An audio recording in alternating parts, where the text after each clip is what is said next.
सुबह का समय था। सूरज की हल्की हल्की किरणें ओस से भीगी घास पर पड़कर मोतियों की तरह चमक रही थी।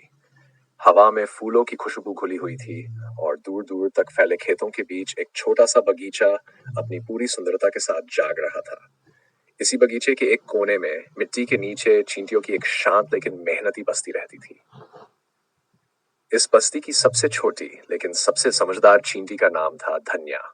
धन्या बाकी चींटियों की तरह ही रोज सुबह जल्दी उठ जाती थी। उसका शरीर बहुत छोटा था लेकिन रासाओं से भरा हुआ था।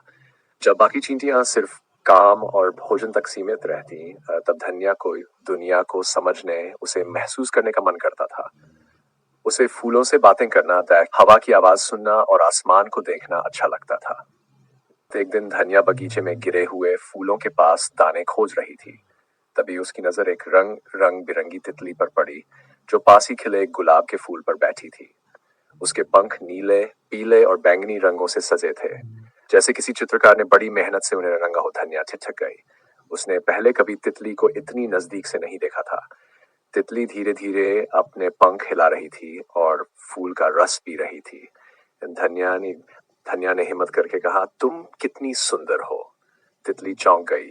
उसने नीचे देखा और मुस्कुरा कर, तुम नहीं हो रही हो, लेकिन तुम्हारी आवाज बहुत प्यारी है। यही से एक अनोखी दोस्ती की शुरुआत हुई। तितली का नाम था नीरा। नीरा को उड़ना बहुत पसंद था। वह रोज नए नए फूलों पर जाती, नई खुशबुएं महसूस करती और आसमान के रंग बदलते देखती। धन्या उड़ नहीं सकती थी, लेकिन वह जमीन की हर दरार, हर खुशबू और हर रास्ते को पहचानती थी। नीरा ऊपर से दुनिया देखती थी, धन्या नीचे से। दोनों की दुनिया अलग थी, लेकिन बातें एक जैसी थीं। हर दिन नीरा उड़कर आती और धन्या के पास बैठ जाती। नीरा आसमान की कहानियां सुनाती, बादलों की, बारिश की और सूरज की। धन्या जमीन की कहानियां सुनाती, मिट्टी की, मेहनत की और साथ चलने की। धीरे धीरे दोनों की दोस्ती गहरी हो गई। एक दिन बगीचे में हलचल मच गई। इंसान आए थे, उनके हाथों में औजार थे। वे घास काटने और पौधे हटाने लगे। फूल टूटने लगे, पत्तियां बिखरने लगी। धन्या की बस्ती खतरे में थी। धन्या घबरा गई।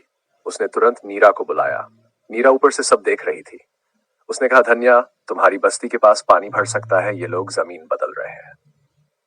धन्या ने तुरंत अपनी बस्ती को खबर दी। सभी चींटियां एकजुट हो गई। वे अपने अंडों और भोजन को सुरक्षित जगह ले जाने लगी। यह पहली बार था जब नीरा की उड़ान और धन्या की समझ ने मिलकर किसी को बचाया। कुछ दिनों बाद तेज बारिश हुई। हवा तेज थी। नीरा उड़ते उड़ते एक पेड़ की टहनी से अटकरा गई। उसका एक पंख भीग गया और वह उड़ नहीं पा रही थी। नीरा जमीन पर गिर पड़ी।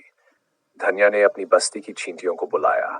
सबने मिलकर नीरा को एक पत्ते के नीचे सुरक्षित जगह पहुंचाया। उन्होंने उसके पंख सुखाने में मदद की, उसके चारों ओर पहरा दिया। नीरा की आंखों में आंसू थे। आज अगर तुम न होती तो वह वाक्य पूरा नहीं कर पाई। धन्या ने कहा, दोस्ती का मतलब यही होता है, मुश्किल में साथ। अब बारिश के बाद बगीचा और भी हरा हो गया। फूल फिर से खिलने लगे। नीरा फिर उड़ने लगी, लेकिन अब वह पहले जैसी नहीं थी। अब वह सिर्फ उड़ती नहीं थी, वह नीचे भी देखती थी। और धन्या, अब वह सिर्फ जमीन नहीं देखती थी, वह सपने भी देखने लगी थी। दोनों ने एक दूसरे से सीखा। नीरा ने सीखा कि छोटी चीजें भी बड़ी ताकत रखती हैं। धन्या ने सीखा कि आजादी और सौंदर्य भी जिंदगी का हिस्सा है। एक दिन नीरा ने बताया कि उसे दूर जाना होगा। मौसम बदल रहा था और उसे नए बगीचों की ओर उड़ना था। धन्या उदास हो गई। क्या तुम वापस आओगी? उसने पूछा। नीरा मुस्कुराई। दोस्ती जगह से नहीं, यादों से जुड़ी होती है। नीरा उड़ गई। आसमान में उसके रंग धीरे धीरे छोटे होते गए। धन्या देर तक उसे देखती रही। कहानी का संदेश, समय बीता गया, बगीचा बदलता रहा, लेकिन धन्या के दिल में नीरा की यादें हमेशा रही।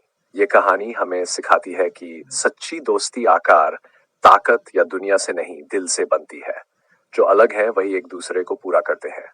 और कभी कभी एक नन्ही चींटी और एक रंगीन तितली भी हमें जिंदगी का सबसे बड़ा सबक सिखा जाती है। तो दोस्तों, आपको हमारी कहानी कैसी लगी?